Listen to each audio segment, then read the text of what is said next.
Alors, par rapport à cette dernière semaine de formation qui était assez dense, je pense que vous n'allez pas me contredire, est-ce qu'il y a des questions spécifiques par rapport à son contenu, des éléments sur lesquels vous souhaitez que je revienne en détail? Pour moi, la partie qui est pas très très claire, c'est la partie sur les méthodologies projet et comment ça s'articule vis-à-vis de tout ce qu'on a vu jusqu'à maintenant. Très bonne question, oui. Euh, les méthodologies projet que je partage, en effet, quand vous avez déroulé maintenant l'ensemble des 4 semaines de formation, vous vous dites, bah, c'est une méthodologie projet, donc ça, je peux l'appliquer pour n'importe quel projet. C'est vrai. Et pour le coup, il y a aussi ces méthodologies particulières, donc comme Prince2, comme Agile, qui viennent utiliser ce que vous avez appris durant cette formation, mais qui ont un mode de fonctionnement, surtout sur cette partie exécution, qui est différent. Les principales différences vont résider dans la partie exécution. Quelque part, pour rappel, hein, quand on a l'initiation du projet, qui est la préparation du projet, de savoir qu'est-ce ce qu'on va livrer, analyser quel budget est nécessaire, quels efforts, quelles ressources sont nécessaires pour réaliser le projet, indépendamment du fait qu'on réalise ce projet en agile, en Prince2 ou une autre méthodologie, cette phase d'initiation doit exister et on doit pouvoir aussi identifier tous les acteurs du projet. Donc ça, c'est indéniable.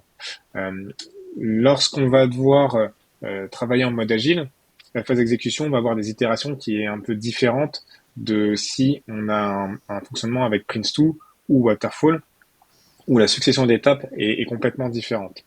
L'idée est que euh, euh, tout réside dans comment vous allez construire la réalisation de vos lots de travaux, et c'est en ça que Agile, qui va inclure une personne du métier, donc quelque part un utilisateur direct dans son groupe de lots de travail, j'ai envie de dire. Je suis pas formé Agile, mais c'est vrai que il fonctionne en petits groupes de manière dynamique avec des petites activités à réaliser. Euh, ça va un petit peu s'associer à ce qu'on appelle, nous, les lots de travaux, dans la partie réalisation du projet, dans la phase d'exécution. Donc, pour faire simple, initiation clôture, indépendamment de la méthodologie, même si hein, on le voit dans Waterfall, dans d'autres, qu'il y a cette phase d'initiation aussi, ça vient s'apparenter un petit peu à tout ça. Mais la phase d'exécution est ce qui sera le plus impacté par rapport au mode de fonctionnement de l'équipe projet et du projet.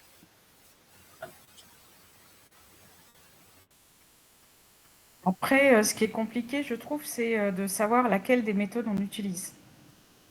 Surtout quand on débute. Enfin, moi, perso, par exemple, est-ce que tu pourrais nous donner un exemple, peut-être, sur les cas pratiques que tu nous as, par exemple, l'anniversaire de ton neveu ou celui de cette semaine ou de la semaine dernière qu'est-ce qu'on aurait pu choisir qu'est-ce que toi, tu aurais choisi comme méthode dans l'exécution pour qu'on puisse avoir un visuel. Alors, quelque part, et c'est là où je pense qu'il y a aussi cette subtilité qui est précisée dans la formation, on n'est pas obligé d'utiliser une méthodologie qui existe dans le marché. Donc, je vous ai présenté ce qui existe, Agile, Prince2, Waterfall, mais quelque part, si on suit les principes fondamentaux qui sont partagés dans cette formation, on peut réaliser n'importe quel projet. Sans parler forcément de Prince2, et des éléments que vous allez trouver dans ce que j'ai proposé. Si vous exécutez du Prince2, vous allez vous dire, ah oui, mais dans ce qu'a partagé Joy, il parle aussi de ça. Mais c'est pas l'exhaustivité, mais ça existe. Euh, c'est différent de dire, je réalise un projet en Prince2, et dans ce cas-là, on le fait de A à Z, et du coup, on utilise tous les principes qui sont proposés par la méthodologie. Mais ce que j'ai proposé en m'affranchissant de n'importe quelle méthodologie est tout à fait applicable. Dans le cas de l'anniversaire de mon neveu, le projet est très court, petit. Il y a une phase d'initiation, d'exécution, une phase de clôture. On peut très bien l'associer de cette manière-là. En termes de lot de travaux ou de phases, ça va s'assimiler à quelque chose de très très simple aussi. Euh, Quelque part, j'ai pas forcément envie de travailler sur du Prince2 ou du Waterfall ou de la méthode agile, puisque quelque part, je peux très bien aussi, hein, en termes d'acteurs, être le commanditaire, le chef de projet, le chef d'équipe. Euh, En clair, je peux réaliser ce projet à moi tout seul. Donc, On peut s'affranchir de tout ça, mais quelque part, l'idée, c'est de savoir, OK, pour ce projet-là, j'endosse tous ces rôles. Euh, Par contre, peut-être que le responsable utilisateur, bah, ça sera la maman du petit qui a, elle, son mot à dire aussi, et quelque part, c'est elle qui va me dire, ah ben non, toi, tu veux faire ça? Non, moi, je vois plutôt comme ça. Donc, quelque part, on peut réaliser un projet avec une méthodologie, mais c'est pas une nécessité absolue. Je n'ai jamais, moi, dans les projets que j'ai réalisés, utilisé une méthodologie de bout en bout. J'ai souvent des clients qui utilisent une méthodologie de manière partielle, qui ont pris Prince2, qui ont pris ce qu'ils voulaient un petit peu dedans, qui ont fait un petit peu de waterfall pour la vue globale, et ils se sont dit, ben voilà, ça c'est notre méthode à nous. Voilà. Et du coup, on utilise la méthode maison, qui est un peu de Prince2, un peu de C, mais vous la verrez nulle part ailleurs que chez ce client en particulier. Donc c'est pour ça que j'insiste pas trop sur le fait que on doit absolument utiliser une méthodologie. C'est vraiment pas ce que je dis. Euh, En utilisant les principes fondamentaux, vous vous en sortez dans n'importe quelle situation. Et si on vous demande d'utiliser une méthodologie, en effet, du coup, il faut l'appliquer de bout en bout. Merci. Je t'en prie. Et dans la méthodologie agile qui m'a l'air de effectivement fonctionner par des petits lots de travaux un peu en parallèle, etc. Ce que je vois moins, du coup, c'est comment on gère les dépendances entre justement les différents lots de travaux. Tout ça doit apparaître dans un planning, en tout cas dans une répartition des lots de travaux de manière affichée, de manière claire. Euh, Indépendamment du fait que ce soit agile ou une autre méthodologie, le planning doit exister et doit présenter tout ce que le projet va réaliser sous forme schématique avec une date de début, une date de fin. Euh, c'est c'est pas parce qu'on travaille avec un mode agile qu'on navigue à vue. Euh, Aucun projet va démarrer en disant bah commencez, puis vous nous direz quand vous aurez terminé. Non, et on a besoin de savoir quand est-ce qu'une date de fin est prévue, même si elle doit bouger, mais au moins on a une date estimée, euh, quitte à ce que ça bouge. Donc après les interdépendances entre les lots de travaux ou entre du coup les groupes qui réalisent ces lots de travaux, elles doivent être présentées par le chef de projet sur un planning. Ça c'est peu importe la méthodologie. Après je suis pas spécialiste agile, hein. C'est là où j'ai mes petites limites. J'ai de bonnes connaissances et de personnes qui ont travaillé aussi en mode agile, donc j'ai ces connaissances-là. Mais ce que je préconise, c'est surtout peut-être de s'informer et de se former à la méthode agile pour pouvoir l'utiliser de manière efficace.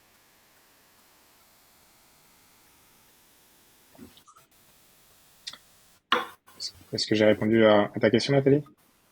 Ouais, ouais. Alors, effectivement, si tu connais pas trop, tu pourras pas forcément répondre à ma question, mais dans les cycles itératifs, donc associés à cette méthodologie-là, alors, qui décide d'arrêter le cycle itératif? Parce qu'en fait, tu peux fonctionner dans un lot de travaux en vase clos et enchaîner les cycles à l'infini. C'est qui? Donc, c'est justement ce fameux utilisateur ou client qui, euh, qui décide s'il est satisfait de l'aboutissement de ces lots de travaux-là. On va arrêter le processus itératif, du coup. Alors, la décision d'arrêter un cycle, alors, de toute façon, l'idée de démarrer un cycle et de le terminer. Euh, Lorsqu'un cycle est terminé, en fait, les lots de travaux, en tout cas les activités, les cycles sont suffisamment petits pour être, entre guillemets, réalisables. Et lorsqu'on arrive au bout de cette réalisation, l'idée est de savoir si oui ou non c'est suffisant pour considérer que le livrable est fini. Donc quelque part, lorsqu'on a cette liste de cycles qui interviennent de manière itérative et qui sont réalisés par les personnes qui composent ce groupe agile, euh, derrière ça, il y a un arbitrage qui est de dire ben, on démarre la suite ou on arrête. Euh, la méthode agile vient du monde du logiciel. Et c'est là où en fait le monde du logiciel a décidé de fonctionner en petits lots parce qu'ils avaient ils avaient cette dépendance budgétaire et parfois de décisions qui vient un peu d'au-dessus pour dire ben non, voilà, on arrête le projet, qu'est-ce qui est utilisable? Et quelque part, quand Agile n'existait pas, on démarrait un projet et comme on n'était pas, par exemple, on était en phase de développement et qu'on n'avait pas terminé du tout, bah, difficile d'utiliser un projet, ou en tout cas le produit du projet, alors qu'on est toujours en phase de développement. Donc Ouais, l'idée ok. était de réaliser des petites activités qui permettaient à minima, si une décision était de dire ben, on arrête là, d'avoir un minimum utilisable, quitte à ce que le projet reprend dans un mois, 2 mois, 6 mois, et ben on a une base qui existe sur laquelle on peut venir se greffer. Et c'est comme ça que ça s'est construit. Donc c'est pour ça que euh, l'arbitrage il va être donné au niveau d'un comité de pilotage, donc Ok. l'équivalent de ce comité de pilotage, pour dire bah, écoutez, bah, on a du budget, on continue, ou on n'a plus de budget, on s'arrête. Ou Ok. pour une autre raison. D'accord. Oui, du coup, le principe là de l'agile, c'est plutôt vraiment de démarrer d'un produit minimum et d'avoir après les fonctionnalités qui l'enrichissent au fur et à mesure pour avoir toujours quelque chose à livrer finalement. Exactement. C'est le principe de base, oui. Ok. Très bien, merci. Je t'en prie. Est-ce qu'il y a d'autres questions? Non, c'est bon. Donc, cette semaine, vous avez pu constater le contenu et les différences, enfin les similitudes et les différences des comités de pilotage et des comités de projet. Donc, il y a eu pas mal de questions hein, durant cette formation par rapport à ces deux instances. Ces deux instances sont à la fois similaires parce que ce sont des terrains de communication, des terrains d'échange et de partage d'informations par rapport au projet. Le chef de projet est dans les deux cas la personne qui va partager ces informations, en tout cas qui va les consolider. Et ce qui va les différencier va être sur plusieurs niveaux. La partie destinataire de l'information, donc quelque part, le comité de pilotage est issu de la direction d'entreprise. Donc direction d'entreprise qui a un pouvoir de décision par rapport à l'entreprise, par rapport au projet, pardon. Contrairement au comité de projet qui est plus un, un collège de personnes qui est dans l'opérationnel, donc plus dans la réalisation. Donc là, c'est une des différences. Les occurrences sont aussi, elles, différentes. On va avoir pour le comité de pilotage une fréquence qui est plus large, on va dire un mois. Les personnes de la direction, on ne va pas les solliciter toutes les semaines, puisqu'elles n'ont pas forcément que ce projet-là à traiter, et elles ont aussi d'autres activités à réaliser. Tandis que la partie comité de projet, une occurrence de chaque semaine, voire une occurrence de plusieurs fois par semaine, est possible si on veut diviser les sujets dans le calendrier. Et en termes de différence, là aussi, par rapport à la gestion des risques, par exemple, on va plus en parler en comité de pilotage. Par rapport aux incidents, on va plus les traiter de manière précise en comité de projet. Donc ça fait partie de ce qui rassemble et diffère entre ces deux types de comités.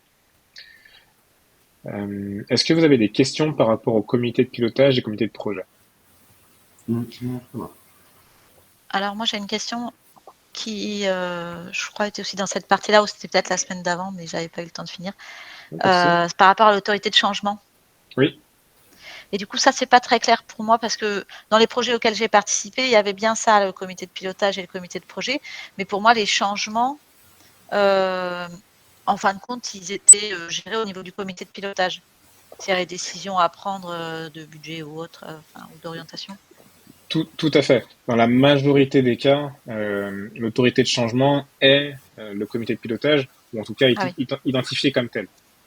J'aime bien le différencier parce que même si on prend une décision durant le comité de pilotage, ce ne sont peut-être pas toutes les personnes qui assistent au comité de pilotage qui ont cette influence pour prendre une décision. Donc, on peut avoir ce collège de personnes, donc le comité de pilotage se passe, donc les personnes qui assistent au comité de pilotage sont là.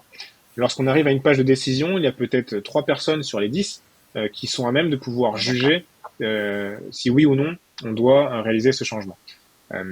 Par exemple, hein, si on va parler du budget par exemple, le chef de projet apporte sa problématique en disant ben voilà, il y a ces lots de travaux qui ne sont pas réalisables si on n'augmente pas la fourchette ou si on n'augmente pas le nombre de personnes, sinon on va impacter le planning qui est important pour le projet.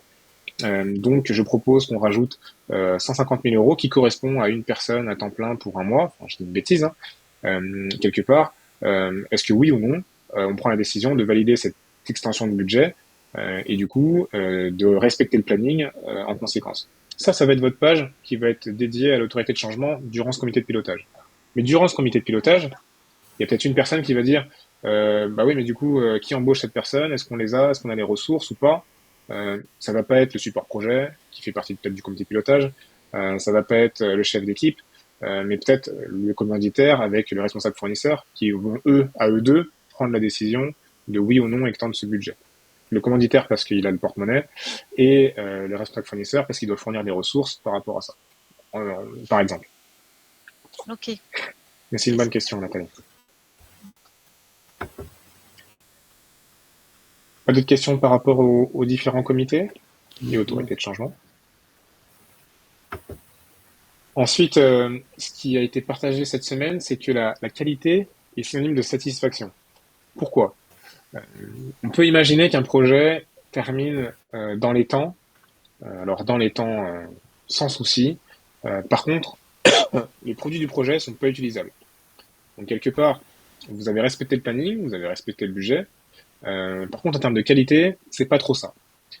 Si c'est pas trop ça, on va se rappeler que le projet va devoir être réouvert pour pouvoir fournir un produit qui va être fini. Et par contre, vous prenez un autre projet, lui, il va être en retard.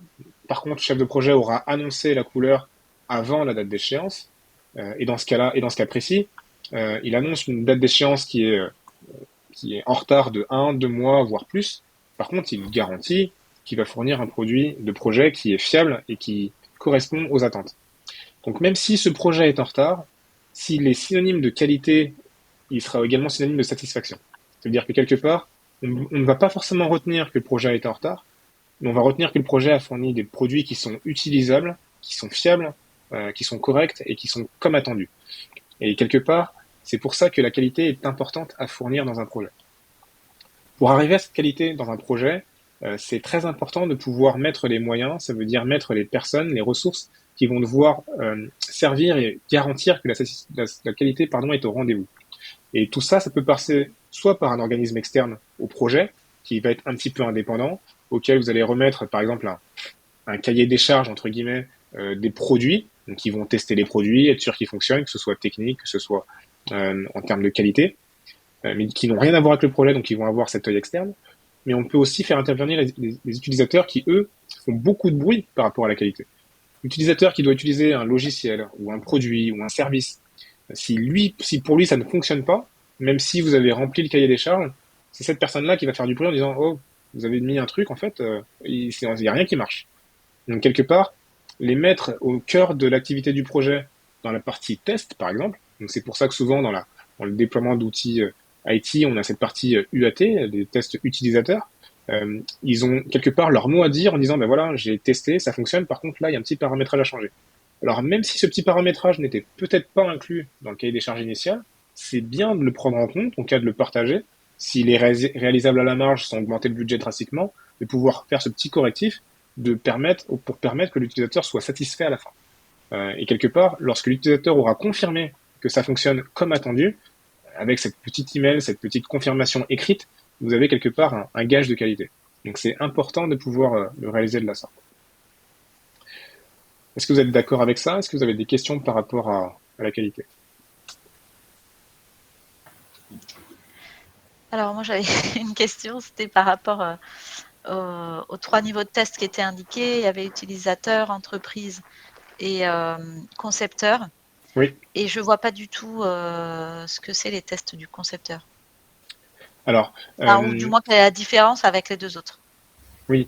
Alors la partie conception, c'est plus comment dire, la conception va plus être en amont. Ça veut dire quelque part, le concepteur d'un produit, imaginons que qu'une entreprise achète un outil du marché, il va vous dire comment l'installer, quelles sont les étapes à suivre, quelles sont les choses à bien regarder. Si le concepteur n'est pas là pour vous dire comment ça va être réalisé, si on ne suit pas ses recommandations, son mode d'emploi, on n'aura pas le moyen de bien livrer et du coup de savoir quels sont les éléments à bien regarder, à bien identifier pour que ça puisse bien fonctionner. Donc la partie conception est plus une partie soit stratégique, soit plutôt un mode opératoire qui est partagé plutôt en amont pour être sûr qu'on suit bien les recommandations pour assurer la qualité du produit. Donc c'est plus de ce côté-là. La conception, en effet, va pas faire de test, mais plus la partie utilisateur, la partie entreprise.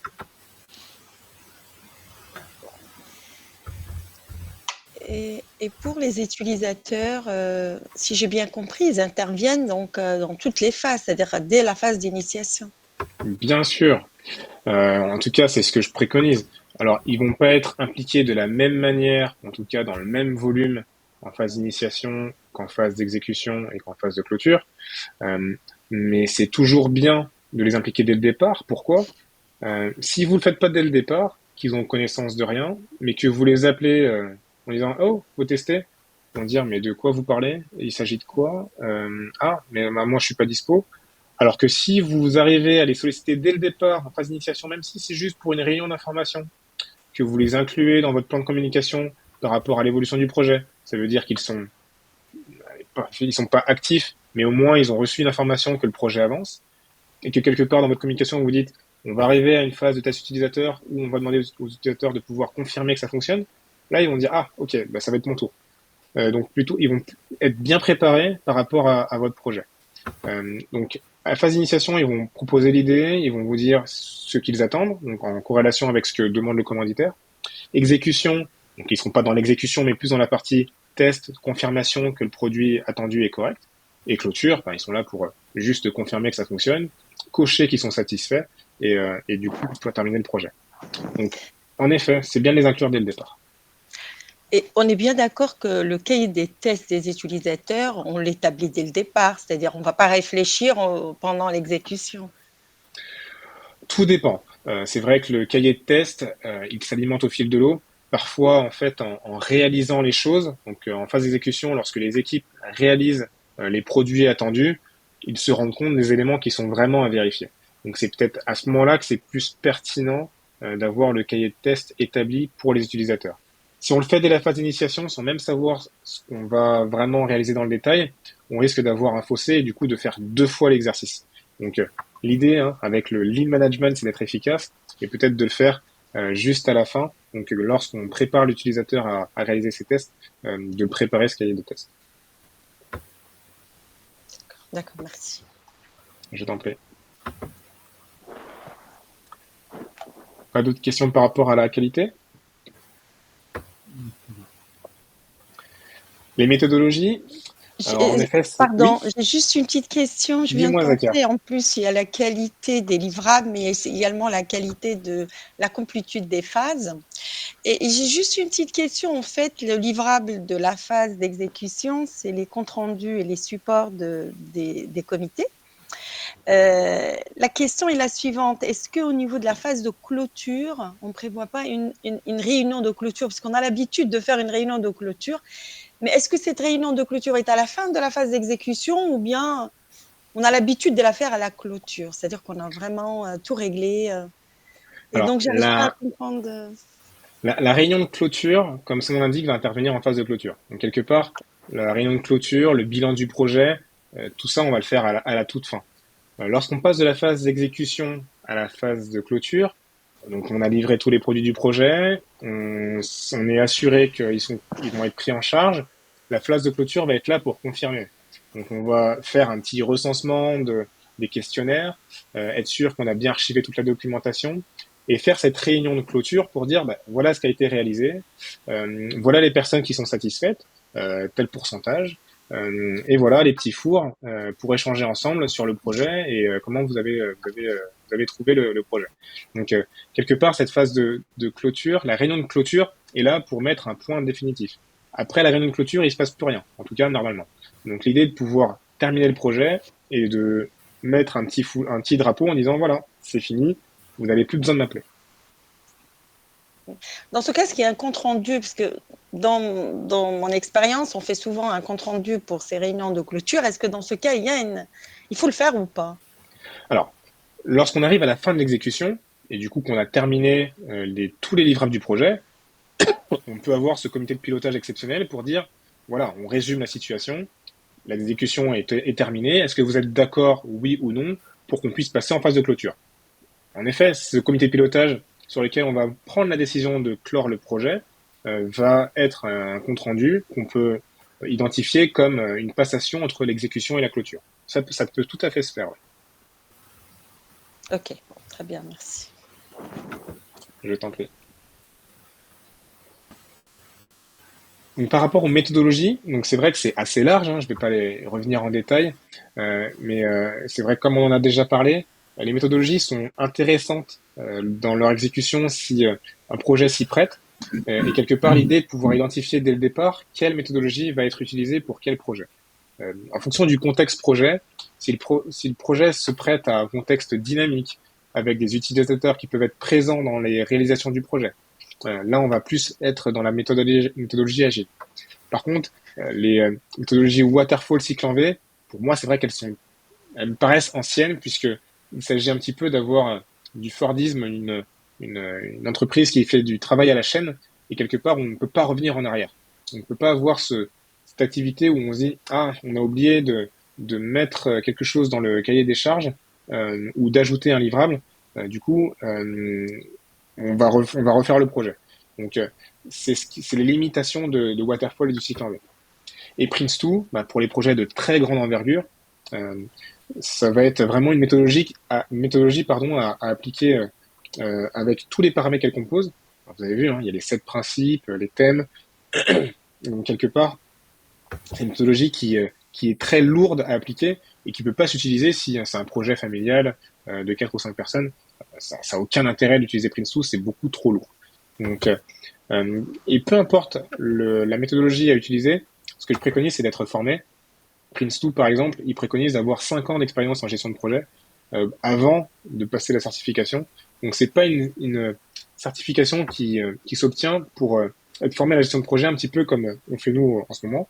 Et quelque part, il faut déjà avoir ce bagage, cette connaissance, cette expérience avant d'être certifié Prince2 et de pouvoir bien comprendre les tenants et aboutissants de la méthodologie. Donc, c'est un petit peu la limite. Alors que la méthode agile est plus ouverte, sachant que c'est plus dynamique, plus libre. Il y a aussi toute cette partie affichage. Là, enfin, j'ai envie de dire n'importe qui peut s'y prêter, mais quelque part, c'est quelque chose qu'on peut faire assez plus facilement. Et les formations là pour ces méthodes agiles, tu as des Alors, conseils à nous donner là-dessus? C'est vrai qu'on m'a déjà posé la question, mais j'en connais pas. Il me semble pas qu'à la CCI, d'ailleurs, il la propose, si je me trompe. Mais en effet, je pense qu'il faut faire des recherches. J'ai pas du tout. On m'a posé la question déjà une fois, et c'est vrai que j'ai pas pris le temps de le chercher, mais ça existe bien. Enfin, en tout cas, sur le marché, ça existe bien. Si si tu trouves une formation et que tu veux me demander si elle est pertinente ou si elle est sérieuse ou que ce soit, n'hésite pas à me l'envoyer. Je te le dirai. Ok. Et ensuite, concernant le lean management, donc le lean management, c'est une philosophie, une approche, quelque part. Ça va venir s'appliquer à tout ce que vous avez appris dans cette formation. Rien d'obligatoire hein, par rapport à l'obtention de l'examen. D'ailleurs, pareil pour les méthodologies. L'idée avec le lead management, c'est plutôt d'avoir cette rétrospective en tant que chef de projet, de se dire, je suis pas parfait, mon équipe non plus, je sais qu'on peut faire mieux, et quelque part, peu importe ce qu'on fait, je sais qu'on peut gagner du temps et qu'on peut toujours faire mieux. Donc, lorsqu'on a instauré ce principe d'amélioration continue, de lead management, euh, on a l'idée déjà de se dire, on prend tout le monde à bras le corps pour essayer de casser la routine et peut-être permettre à tout le monde d'avoir un peu plus de temps pour réaliser ses tâches. Et c'est ça le principe du lead management. Quelque part, lorsqu'on peut le mettre en application, parfois c'est compliqué, hein, on peut être très pris dans le temps, avoir pas mal de réunions, et on se dit, oh là là, il va falloir encore que je prenne du temps pour me dire, est-ce que je peux retirer du temps? Ouais, quelque part, vous allez pouvoir gagner vraiment du temps en faisant ça. En l'appliquant moi, hein, avec les équipes que j'ai déjà menées, j'ai pu enlever 2 ou 3 réunions qui n'étaient pas pertinentes avec un rassemblement d'activités sur une, et quelque part, ce temps qui a été multiplié par 10 personnes dans l'équipe, et ben, quelque part, 1 heure fois 10 personnes sur une semaine, si vous le multipliez sur un mois, sur une année, et ben, ça fait vraiment du temps de gagner. Donc, faut y penser. C'est une approche qui nous vient des pays asiatiques et qui peut être appliquée chez nous aussi. Et j'en suis moi content. Donc, je sais pas si vous connaissiez le lean management, mais quelque part, je vous invite à creuser un petit peu. Et pour la partie clôture, donc là, Zaka avait pris déjà un petit peu d'avance. Donc la partie clôture, c'est important de bien identifier dans le projet. La clôture du projet est parfois oubliée, souvent oubliée d'ailleurs. On associe souvent la clôture du projet à la fin des livrables, mais vous avez vu toutes les activités qu'on a un petit peu dans la clôture du projet, avec l'archivage de données, avec la récupération de la satisfaction des personnes qui gravitent autour, donc les parties prenantes, mais aussi de bien clore le projet proprement en étant sûr, après cette phase, que personne ne va vous solliciter puisque les informations sont renseignées, documentées et stockées. Donc quelque part, vous vous affranchissez de n'importe quelle sollicitation pour le projet. Donc le but n'est pas de fuir alors qu'on vous pose une question après, mais c'est surtout peut-être déjà d'indiquer et puis du coup vous pouvez répondre facilement si nécessaire. Est-ce que vous avez des questions par rapport à cette dernière semaine, par rapport à ce qu'on vient de dérouler, ou par rapport même à l'examen? Même si nous avons une session la semaine prochaine. Ouais, l'examen, je veux bien que tu expliques un petit peu comment ça. Enfin, voilà, un petit peu plus. Vous avez bien reçu l'email en bleu Oui. Non, si, je l'ai envoyé. Okay. Oui. Donc, on aura une session la semaine prochaine pour détailler les questions possibles par rapport à l'examen, mais aussi les différentes modalités. Donc, cette session, pour ceux qui passent l'examen le 17 octobre, aura bien lieu le 10 octobre, donc cette session de préparation. Donc, l'examen, un examen de 2 heures qui démarrera à 10 heures. Mais on vous invite à être présent dès 9h30, donc le 17 octobre. Et quelque part, ce sera un devoir sur table auquel vous devez répondre à quelques questions. Pas de souci, Anita. Merci. Et donc, les questions auxquelles vous devez répondre, vous devez avoir cette approche de chef de projet. Donc, on doit comprendre au travers de vos réponses que vous répondez comme un ou une chef de projet et que vous avez cette aura-là. Il n'y aura pas de questions par rapport au retour sur investissement, il n'y aura pas de questions par rapport aux méthodologies, il y aura peut-être une question par rapport aux 7 principes de Prince2. Évidemment, là, c'est une blague également. Non, mais il y aura pas de questions spécifiques par rapport à quelque chose qui est inclus dans du particulier par rapport à la gestion de projet. On vous expose une situation et vous devez être en mesure de dire et d'expliquer en fait quelle démarche vous prendriez pour réaliser ce qu'on vous demande. Donc on partagera la semaine prochaine les différentes questions possibles pour un examen.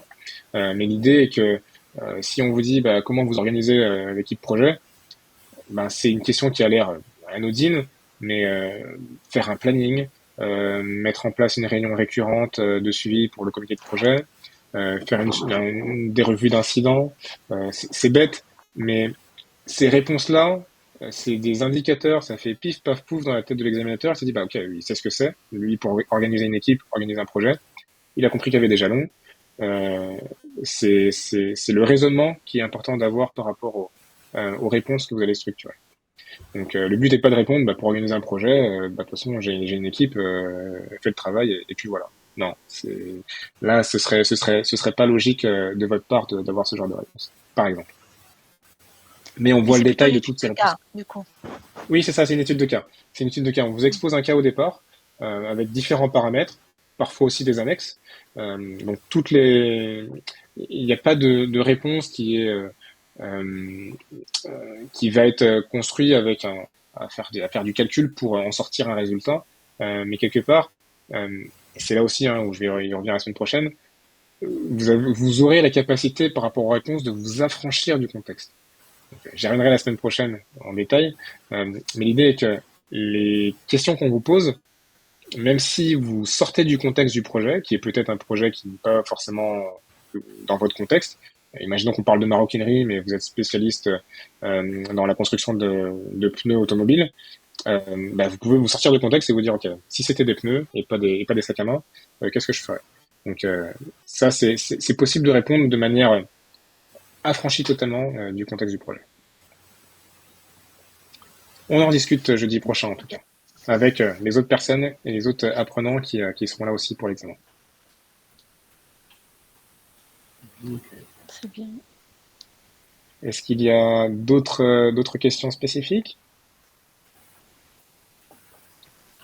Alors, est-ce qu'on aura ton retour sur les différents exercices d'ici là ou pas?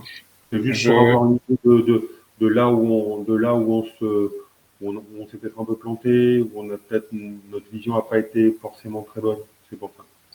J'ai commencé, donc oui, je vais Ouais. terminer. J'ai aussi une session qui va démarrer, donc je vais m'obliger à terminer. J'ai pas le choix. Vous devez Ok, avoir ces réponses avant l'examen. Ouais. ça marche, merci.